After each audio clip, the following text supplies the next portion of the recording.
Hello students, आज हम बात करेंगे नागरिक शास्त्र शिक्षण सूत्रों की। जैसा कि हम सब जानते हैं कि शिक्षण एक उद्देश्यपूर्ण प्रक्रिया होती है, अर्थात किन्हीं निश्चित उद्देश्यों की प्राप्ति के लिए शिक्षक और शिक्षार्थी आपस में पाठ्यक्रम के माध्यम से अंतःक्रिया करते हैं और शिक्षण के उद्देश्यों को प्राप्त करते हैं। लेकिन कभी कभी इन उद्देश्यों को प्राप्त करने में बाधा या फिर जटिलताएं आने लगती हैं।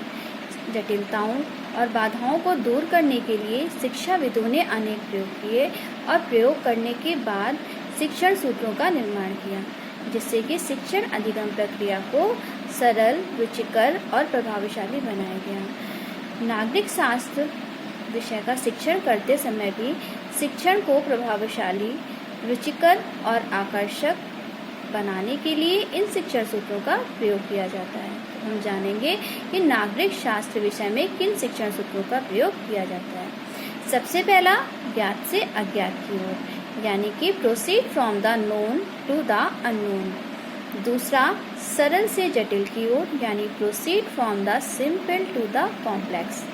तीसरा, विशिष्ट से सामान्य की ओर, यानी proceed from the particular to general.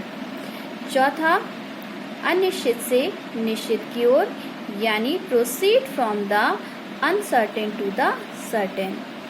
पांचवा, मूर्त से अमूर्त की ओर, यानी proceed from the concrete to the abstract. छठा, मनोवैज्ञानिक से तार्किक की ओर, यानी proceed from the psychological to the logical. सातवां, पूर्ण से अंश की ओर, यानी proceed from the whole to the part. आठवां, निकट से दूर की ओर, यानी proceed from the near to the afar. हम बात करेंगे सबसे पहले सिद्धांत की, यानी मूर्त से अमूर्त की ओर। यह सिद्धांत इस बात पर बल देता है या फिर यह सिद्धांत यह बताता है कि बच्चों को जो भी विषय वस्तु या प्रकरण पढ़ाया जाए वह उनके पूर्व ज्ञान पर आधारित होना चाहिए। जब किसी नवीन ज्ञान को पूर्व ज्ञान के आधार पर दिया जाता है तो ऐसा ज्ञान स्थायी होता है और शिक्षण अधिगम प्रक्रिया प्रभावशाली होती है। जैसे जब एक बच्चा विद्यालय में प्रवेश लेता है तो उसे फलों के विषय में ज्ञान होता है। रंगों का ज्ञान कराते समय शिक्षक इन फलों के ज्ञान का उपयोग कर सकता है।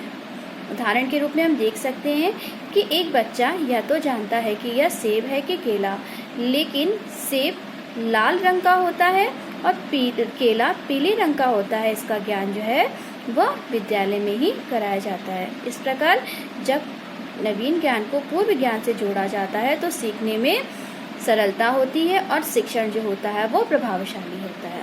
दूसरा सिद्धांत है सरल से जटिल की ओर। यह सिद्धांत ये कहता है कि जब भी कोई विषय वस्तु या पाठ्य सामग्री पढ़ाई जाए तो पहले उसकी सरल बातों को प्रस्तुत किया जाए। जब बच्चा किसी विषय वस्तु की सरल चीज़ों को जान लेता है तो ही वह कठिन चीज़ों को जान पाता है। नागरिक शास्त्र विषय का शिक्षण करते समय राष्ट्रपति का चुनाव किस प्रकार होता है, इस प्रकरण को पढ़ाने से पहले ग्राम पंचायत का चुनाव किस प्रकार होता है, इसको पढ़ाया जाता है तो बच्चा राष्ट्रपति के चुनाव प्रक्रिया को आसानी से समझ पाता है। तीसरा सिद्धांत था मूर्त से अमूर्त की ओर, यानी कि proceed from the concrete to the abstract. यह सिद्धांत यह कहता है कि जो भी विषय वस्तु या सामग्री दी जा रही हो वह बच्चों को मूर्त रूप में दी जाए। मूर्त रूप में जब वह किसी चीज़ को देख लेते हैं, सुन लेते हैं, समझ लेते हैं, तब वह उन चीज़ों का अमूर्त चिंतन कर पाते हैं।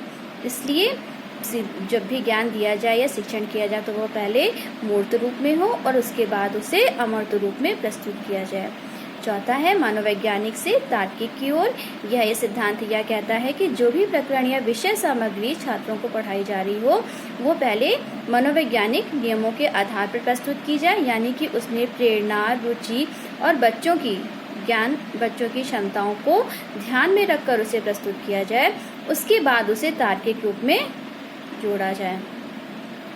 छठा सिद्धांत था विश्लेषण से संश्लेषण की ओर। यह सिद्धांत यह बताता है कि जो भी विषय सामग्री या पाठ्य सामग्री छात्रों को दी जाने वाली हो उससे पहले नियोजित कर लिया जाए, अर्थात उसे छोटी छोटी इकाइयों में बांट लिया जाए।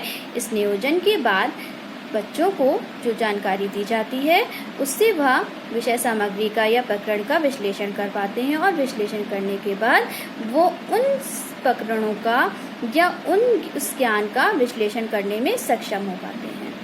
सातवां था पूर्ण से अंश की ओर। यह सिद्धांत यह कहता है कि बच्चों को पहले किसी भी विषय वस्तु को पढ़ाते समय पूर्ण जानकारी दी जाए, यानी पहले पूर्ण के बारे में बताया जाए, उसके बाद उसके भागों को बताया जाए। जैसे कि जब एक बच्चे को पौधे के विभिन्न भागों के विषय में बताना है तो सबसे पहले पेड़ के विषय में बताया जाए और उसके बाद उसके भागों के विषय में बताया जाए।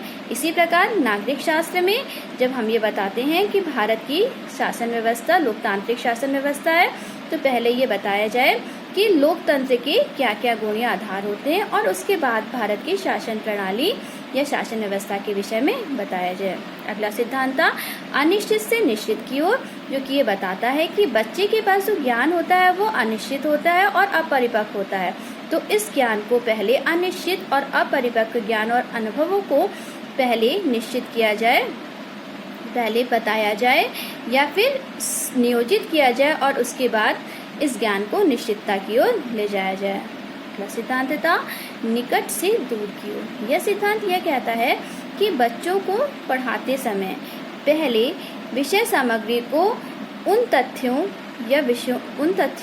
या जानकारियों से जोड़ना चाहिए जिनको बच्चे अपने आसपास देखते हैं या फिर जीवन से संबंधित कर पाते हैं। जब वे किसी ज्ञान को जीवन से संबंधित कर लेते हैं तो ऐसे ज्ञान को ऐसा ज्ञान स्थायी होता है। अर्थात शिक्षण करते समय पहले निकट की वस्तुओं को बताना चाहिए और उसके बाद दूर की वस्तुओं के उदाहरण देने चाहिए जिनके विषय में वह जानकारी तुरंत प्राप्त नहीं कर सकते हैं। तो बच्चों, यह थे नागरिक शास्त्र शिक्षण सूत्र जिनके माध्यम से शिक्षण अधिगम प्रक्रिया को प्रभावशाली बनाया जाता है। अगर आपको इससे संबंधित कुछ अन्य जानकारी चाहिए हो तो मुझे व्हाट्सएप नंबर पर संपर्क कर सकते हैं। धन्यवाद।